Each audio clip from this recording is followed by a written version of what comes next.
Hi YouTubers.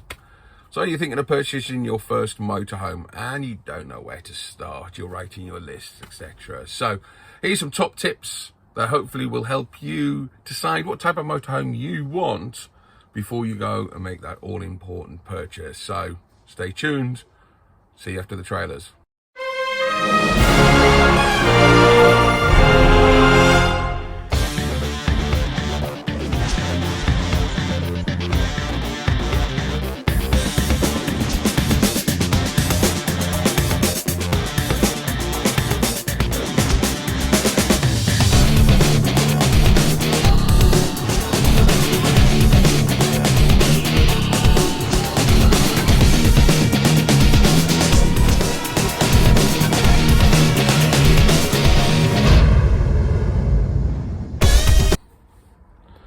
So the first thing you should think about, the very first thing before you even start looking at motorhomes is, are you actually going to use it? One of the biggest reasons you see motorhomes for sale second-hand on Facebook, eBay, etc. is they're just not getting used. If you're not going to use your motorhome, then it's a very expensive purchase just to sit around. Especially if you've got nowhere to store it at home. You're paying for storage, you're paying for road tax, you're paying for insurance, and if it's just not going to get used, then really, do you need it? But also, you know, think about what are you going to use it for. So are you going to go wild camping, for example, off-grid? So are you going to use it every single weekend? Are you going to park up in car parks? Is that type of person that you are? Then you start thinking about how big your leisure battery's got to be. Do you need solar panel fitted, etc.? And also that then factors in size, etc. Or are you going to just take it, park it up at a campsite? Then if that's the case, then you've got to factor in the cost of campsites as well, and they're going up. So you've got to kind of shop around sometimes. So that's not necessarily the most cheapest options of holidays. Don't think, oh, a motorhome is a cheap holiday. Some of these sites, the prices are going skyrocketing. I saw them prices like £45 for a night for a motorhome, which is extortion. So factor in what you're going to do with it. Are you going to use it? Where are you going to go with it? Do you have the time? If you've only got, I don't have a huge amount of time. I only have every alternative weekend, and I work very long hours. So it's not like I can just pop off and do 3 weeks, 4 weeks, 3 months in the Algarves, for example. So factor that in. If you are going to use it and you are going to travel and you are going to go abroad in it and you've got that time, then factor them into your costs, because that feeds into the next one very cleverly. Because if you are going to use it and you're going to use a lot, then maybe you can afford to put more money into the purchase of your motorhome. So these are all linked, you see. Takes us on to the next one. £1, £2, £2.50, 60, 70, 80, 90, £2.90. I don't think I'm purchasing a new motorhome anytime soon. But it does bring me up. Budget. How much money have you got to spend? And that also depends on, are you going to go to purchase an older motorhome?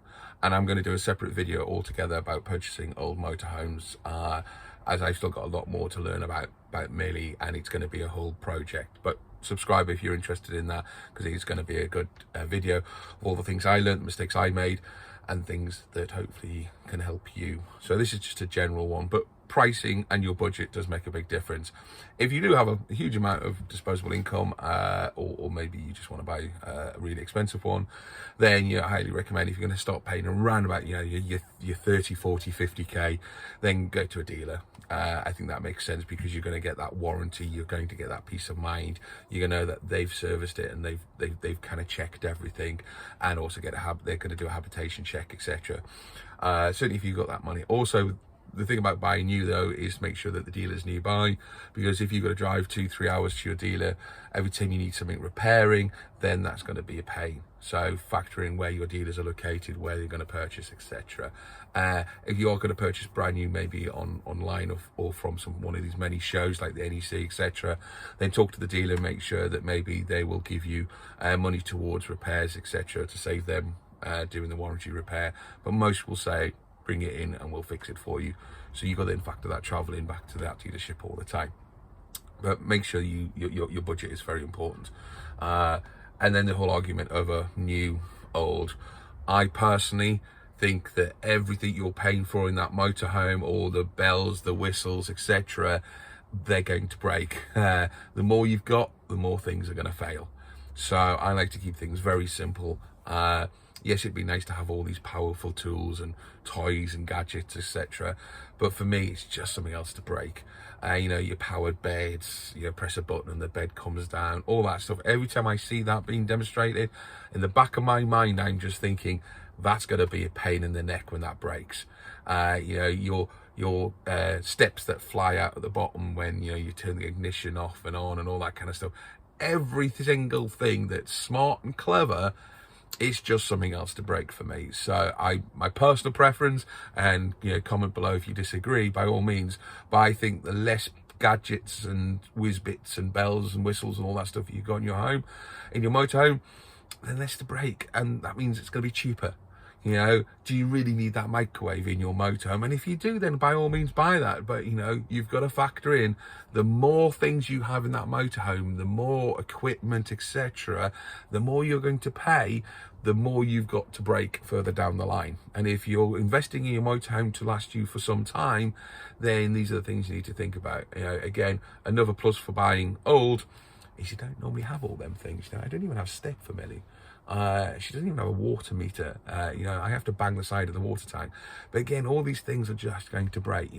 Yes, it's nice to have an LCD control panel, but when it breaks, they're expensive to repair. So factor that all in, and you may be able to save yourself quite a substantial amount of money if, when you ask the question, do you really need it, and it's no, then again, start cutting that price down. Yes, there's some beautiful homes out there for huge amounts of money, but if it breaks, you've got to factor in the repair. So when you're purchasing new, you've also got to factor in your cost of repair as well. So think about it. And there's another important point to think about is your budget.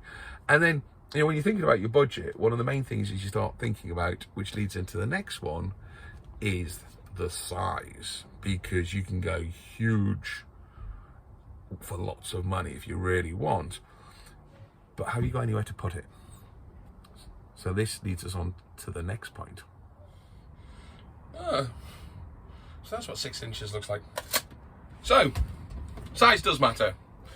And it's one of the key factors you need to think about, because the size of your motorhome is also going to factor where you're going to store it. If you can fit it on your drive next to your home, then obviously that's going to reduce your storage costs. It's going to make, certainly if you've got an old motorhome, a lot easier to work on if it's on the drive like Millie is. If you've got to factor in storage costs, and the storage is some distance away, and you've also got to do maintenance on Millie, then it just adds more complexity. So for me personally, I didn't want too long of a motorhome, but of course if it's short, then also that reduces the amount of space inside your motorhome. Your motorhome's like the TARDIS. You want it huge inside, but not massive on the outside. And unfortunately, everything you want inside is also going to factor in on the outside, if that makes sense. We're not Time Lords. Fortunately, motorhomes are not TARDISes. So the space that you want inside is also going to factor outside. It's also going to add weight. And that's one of the key things you need to understand. If you've not passed your test, and let me just check my notes here. 1st of January 1997. If you pass your test prior to that, then you could actually drive up to 7.5 tons. So that's not a problem. However, that 7.5 tons and size is also going to factor in.